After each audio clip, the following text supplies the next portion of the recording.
जिल्ह्यातील तरुणांना रोजगाराच्या संधी उपलब्ध व्हाव्यात यासाठी जिल्हाधिकाऱ्यांनी लॉजिस्टिक पार्कसाठी तात्काळ प्रस्ताव पाठवण्याचे निर्देश देत शहरातील हापरिंग रोडच्या डीपीआर बनवण्यासाठी केंद्रीय रस्ते व वाहतूक मंत्री नितीन गडकरी यांनी हिरवा कंदील दाखवलेला आहे।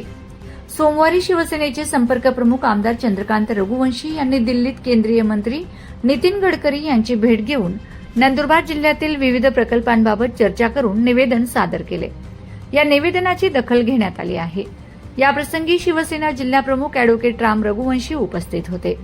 निवेदनात जिल्हा अत्यंत दुर्गम असून त्याच्या सीमा मध्य प्रदेश आणि गुजरात राज्यांना जोडलेल्या आहेत।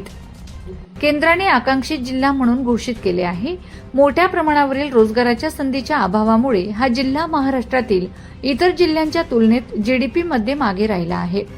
रोजगाराच्या संधी नसल्यामुळे या जिल्ह्यातील आदिवासी लोक कामाच्या शोधात नियमितपणे गुजरात, मध्य प्रदेश आणि इतर राज्यांमध्ये स्थलांतर करतात। या गंभीर समस्येवर कायमस्वरूपी उपाय शोधण्यासाठी केंद्र सरकारच्या एखाद्या महत्वाकांक्षी योजनेअंतर्गत किंवा इतर कोणत्याही महत्वाच्या योजनेअंतर्गत नंदुरबार जिल्ह्यात एक लॉजिस्टिक पार्क स्थापन करण्यात यावे। यामुळे जिल्ह्यातील आदिवासी लोकसंख्येच्या आर्थिक, सामाजिक आणि शैक्षणिक विकासात मोठी मदत होईल।